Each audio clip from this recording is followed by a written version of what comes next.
semester. Saya dari Prodi Kepemimpinan Kristen dengan NIM 190203004 Institut Agama Kristen Negeri Tarutung. Nah, pada video saya kali ini, saya akan menjelaskan tentang fungsi manajemen seperti perencanaan, pengorganisasian, pengarahan, dan pengendalian.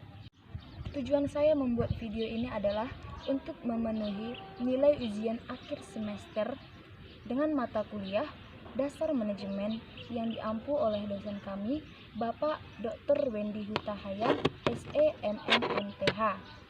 Nah, yang pertama, fungsi manajemen perencanaan. Ada beberapa fungsi manajemen sebagai perencanaan. Yang pertama, menentukan titik tolak dan tujuan usaha. Tujuan adalah sesuatu yang ingin dicapai sehingga merupakan sasaran, sedangkan perencanaan adalah alat untuk mencapai sasaran tersebut. Setiap usaha yang baik harus memiliki titik tolak, landasan, dan tujuan. Nah, yang kedua, memberikan pedoman, pegangan, dan arah. Suatu perusahaan harus mengadakan perencanaan apabila hendak mencapai suatu tujuan. Tanpa perencanaan, suatu perusahaan tidak akan memiliki pedoman, pegangan, dan arahan dalam melaksanakan aktivitas kegiatannya. Yang ketiga, mencegah pemborosan waktu, tenaga, dan material. Dalam menetapkan alternatif dalam perencanaan, kita harus mampu menilai apakah alternatif yang dikemukakan realistis atau tidak, atau dengan kata lain, apakah masih dalam batas kemampuan kita serta dapat mencapai tujuan yang kita tetapkan. Yang keempat, memudahkan pengawasan. Nah, dengan adanya planning, kita dapat mengetahui penyelewengan apa yang terjadi, karena planning merupakan pedoman dan patokan dalam melakukan suatu usaha. Nah, yang kelima, kemampuan evaluasi yang teratur.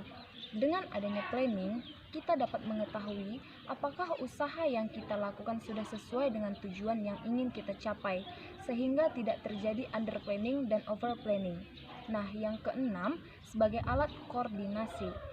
Perencanaan dalam suatu perusahaan kadang-kadang begitu kompleks, karena untuk perencanaan tersebut meliputi berbagai bidang di mana tanpa koordinasi yang baik dapat menimbulkan benturan-benturan yang akibatnya cukup parah.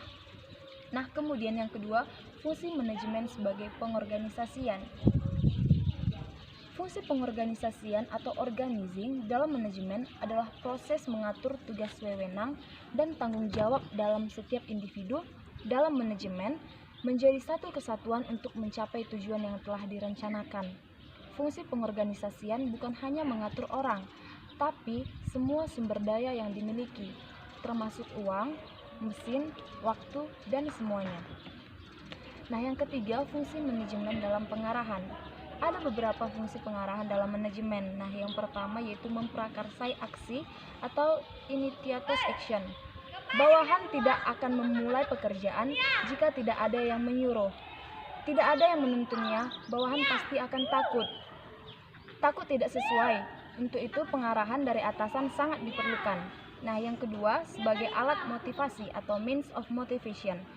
Fungsi pengarahan bukan hanya tentang menyuruh, bukan hanya menuntut, tapi juga memotivasi pihak yang disuruh.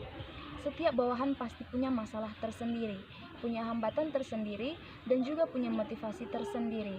Nah, manajemen atas harus bisa memberikan penjelasan dan motivasi yang lebih untuk para bawahannya, agar menjalankan tugasnya secara maksimal dan mendetail. Yang ketiga, mengintegrasikan upaya.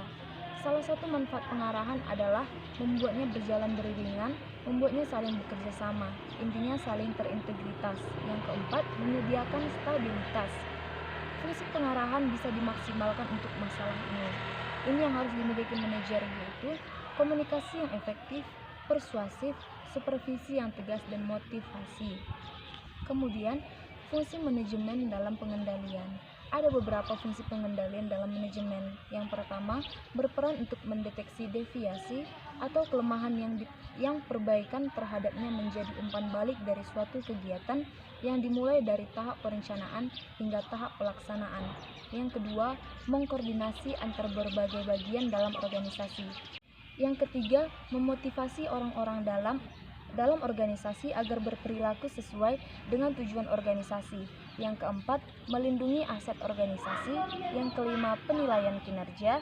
Yang keenam, merangsang kepatuhan pada kebijakan, rencana, prosedur, peraturan, dan ketentuan yang berlaku.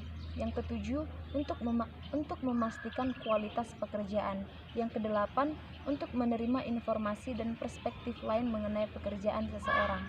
Yang kesembilan, untuk menjadi dukungan baik segi pribadi ataupun pekerjaan. Nah, sekian hasil dari pemaparan saya. Semoga bermanfaat. Terima kasih. Shalom.